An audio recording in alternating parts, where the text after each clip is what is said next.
if the world doesn't end with fire, but with confusion? Today, we explore Islamic teachings about how life changes before Imam Mahdi and the coming of Dajjal.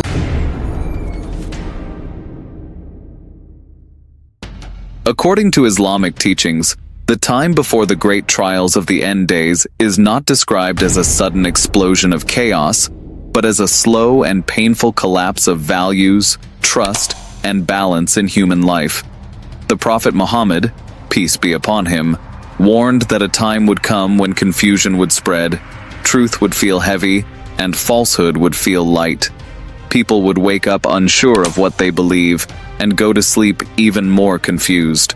This stage is not about monsters or fantasy worlds, but about human behavior changing so deeply that life itself starts to feel unfamiliar and harsh. In many authentic narrations, Hadith, we are told that before the major signs appear, the world will be filled with injustice, fear, and moral decay. Wealth will exist, but peace will not.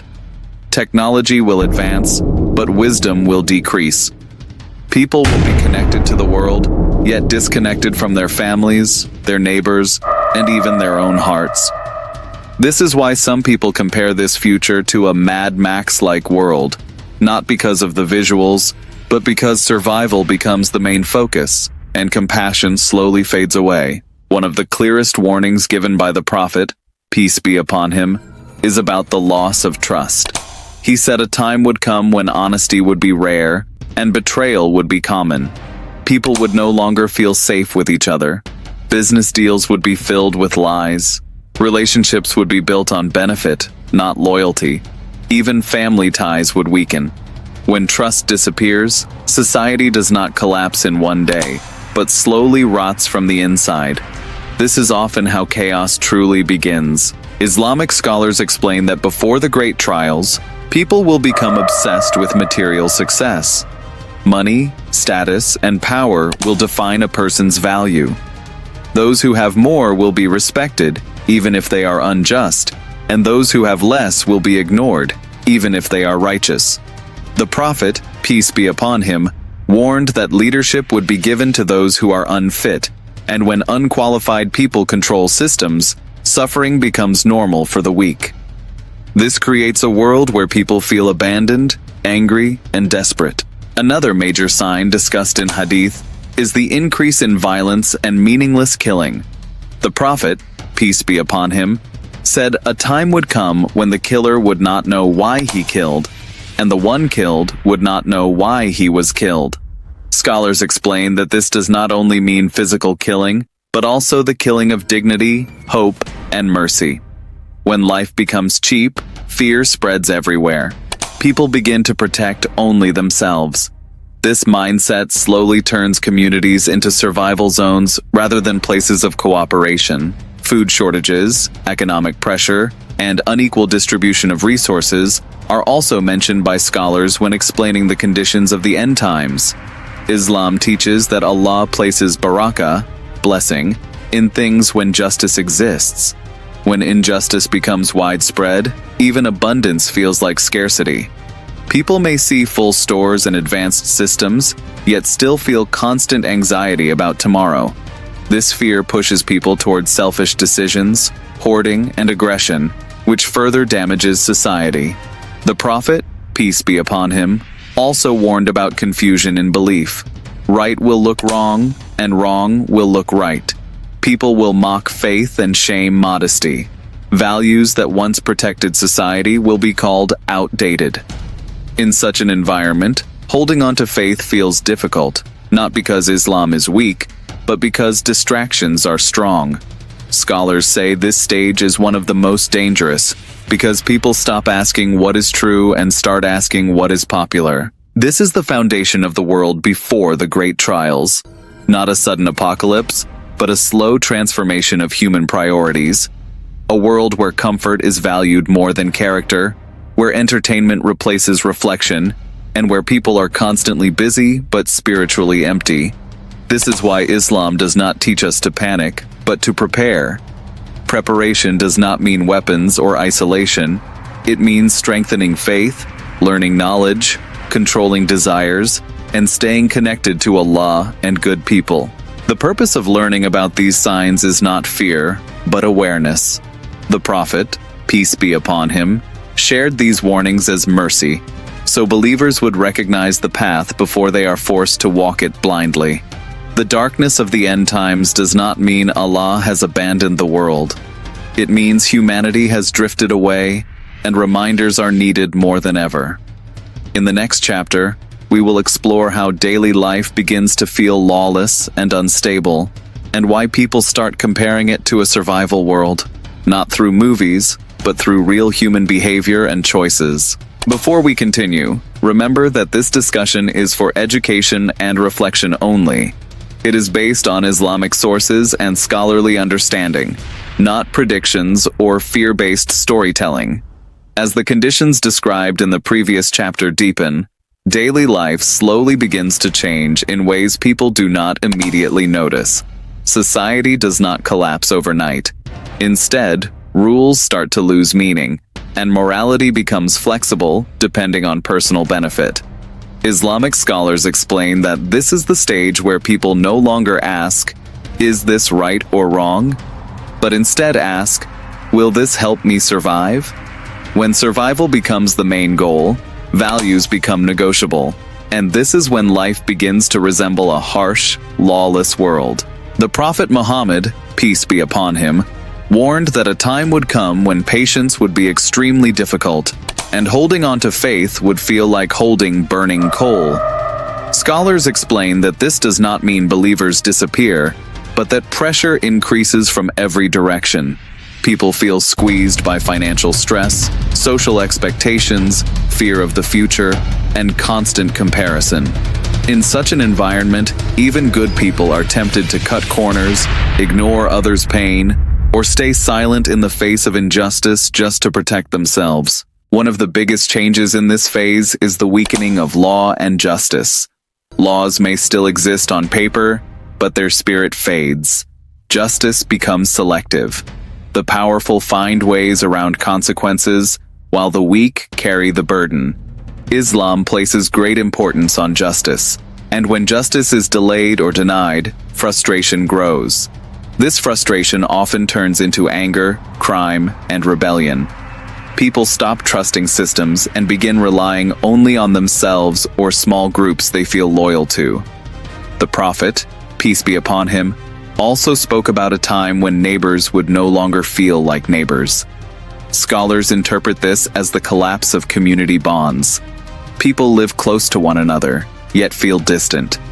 Everyone becomes cautious. Helping someone feels risky. Trusting someone feels dangerous. This mindset creates emotional isolation, which is one of the most painful forms of poverty. A society without trust may still function outwardly, but spiritually, it becomes empty and cold. Islamic teachings also warn about extreme inequality becoming normal. When wealth circulates only among a small group, resentment spreads. People begin to believe the system is unfair or rigged. When people lose hope in fairness, desperation increases. This is when theft, violence, and exploitation rise, not always out of evil intent, but out of fear and survival instinct. Scholars remind us that Islam addresses this through charity, fairness, and responsibility, but when these teachings are ignored, imbalance grows. Another key sign discussed by scholars is the normalization of harm. Things that once shocked people slowly become acceptable. Violence in media, cruelty in language, and humiliating others for entertainment reduce sensitivity to pain. The Prophet, peace be upon him, warned that hearts would become hard. When hearts harden, suffering becomes background noise. This emotional numbness allows injustice to continue without resistance, because people feel overwhelmed and powerless. In such conditions, misinformation spreads easily, truth becomes confusing, and false narratives feel comforting. People follow voices that promise quick solutions, even if those voices lack wisdom or morality. Islamic scholars stress that confusion is one of the greatest trials before major end-time events. When people are confused, they are easily controlled, divided, and misled. This confusion is not only intellectual, but spiritual. People forget why they live and what they are ultimately accountable for. Despite all this, Islam does not describe this period as hopeless. The Prophet, peace be upon him, taught that even in the darkest times, goodness still exists. There will always be people who help quietly, remain honest even when it costs them, and remember Allah when others forget. These people may not be popular or powerful, but they are protected by their sincerity. Scholars explain that survival in such times is not about physical strength alone, but about inner strength, patience, and clarity of belief. This stage of life is often compared to a survival world because people feel they are constantly defending themselves, their families, and their values. However, Islam teaches that reacting with fear alone leads to loss. Preparation means seeking knowledge, staying connected to the Quran, choosing good company, and avoiding extremes. The Prophet, peace be upon him, emphasized balance even in hardship, reminding believers that Allah is always in control, even when the world feels out of control. In the next chapter, we will discuss why such a fragile and confused world becomes vulnerable to the greatest deception humanity will ever face, the trial of Dajjal, and why so many people will follow him despite clear warnings. If you are finding value in this series, like the video, share it for awareness, and subscribe to continue this educational journey. When the world becomes confused, faith weakens, and trust breaks down, people become easy to deceive. Islamic teachings explain that Dajjal's trial succeeds not because of power, but because people are already spiritually tired and morally lost. The Prophet Muhammad warned people about Dajjal to prepare them, not to scare them. He said this would be the greatest test ever because it targets belief itself. Dajjal will appear during a time of hardship, fear, and shortages. When people are desperate, they accept false hope more easily. He will not look like an enemy, but like a helper and problem solver. Many will follow him willingly because he seems to offer relief. He will perform acts that confuse people, making it seem like he controls nature. These are tests allowed by God, not proof of truth. Weak faith will cause people to judge truth by comfort, not guidance. Falsehood will look easy, and truth will look hard. This trial is deeply psychological. Dajjal will promise food to the hungry, belonging to the lonely, and power to the weak. Knowledge and humility are the strongest protection. Even confident believers can be tested, especially if pride enters the heart. People will follow him because real guidance is ignored, while loud and confident voices are trusted. Despite this, Islam offers hope. A heart connected to God, grounded in truth and patience, cannot be easily deceived. In the next chapter, we will discuss hope after darkness, the role of Imam Mahdi, and how believers can stay steady without falling into fear or despair. If this helped you, like, share, and stay connected. This stage of life is often compared to a survival world because people feel they are constantly defending themselves, their families, and their values. However, Islam teaches that reacting with fear alone leads to loss. Preparation means seeking knowledge, staying connected to the Quran, choosing good company, and avoiding extremes. The Prophet, peace be upon him, emphasized balance even in hardship, reminding believers that Allah is always in control, even when the world feels out of control. In the next chapter, we will discuss why such a fragile and confused world becomes vulnerable to the greatest deception humanity will ever face, the trial of Dajjal, and why so many people will follow him despite clear warnings. If you are finding value in this series, like the video, share it for awareness, and subscribe to continue this educational journey. Islam does not end the story of hardship with despair. After speaking about trials, confusion, and deception, it always returns to hope. Scholars explain that this balance matters. Fear without hope freezes people, and hope without awareness makes people careless. The coming of the final reformer, known as Imam Mahdi, represents God's promise that injustice will not last forever and that truth will return. no matter how dark the world becomes.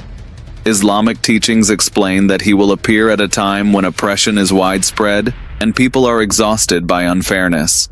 The world will not be peaceful or stable. Instead, it will be filled with injustice. This shows that when human systems fail and people lose hope in them, divine guidance becomes meaningful again. The final reformer is not described as someone chasing power or fame.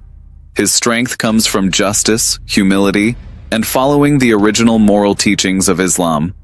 He does not bring new ideas, but restores forgotten values. This reminds believers that real solutions do not come from constant change, but from returning to strong moral foundations. One key lesson of end-time teachings is that believers are not told to obsess over events. They are told to focus on their own actions and character. Protection comes from strengthening belief, improving behavior, and staying patient during hardship. These qualities protect the heart even when the world feels unstable.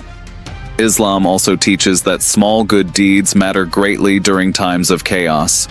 Helping others, speaking truth with kindness, feeding the hungry, and controlling anger all resist moral collapse. God values sincerity more than size or fame. This brings peace in a world focused on numbers and influence. Scholars also warn against extremes.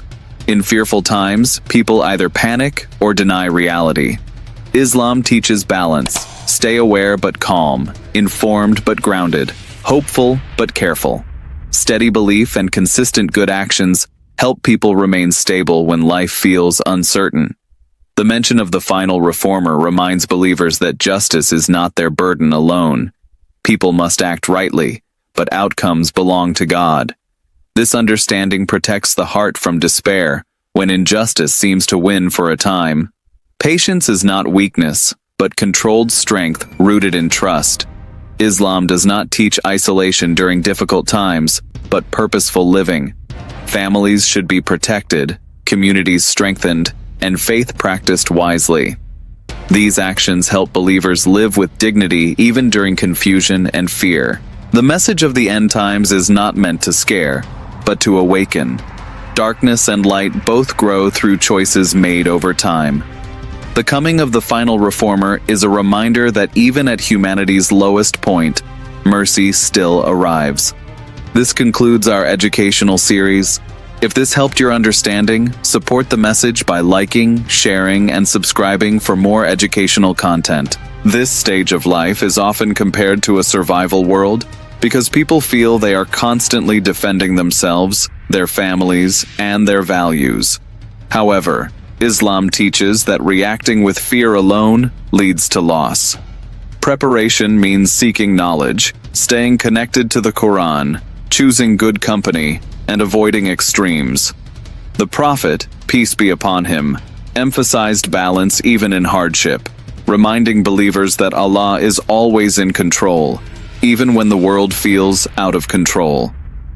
In the next chapter, we will discuss why such a fragile and confused world becomes vulnerable to the greatest deception humanity will ever face, the trial of Dajjal, and why so many people will follow him despite clear warnings.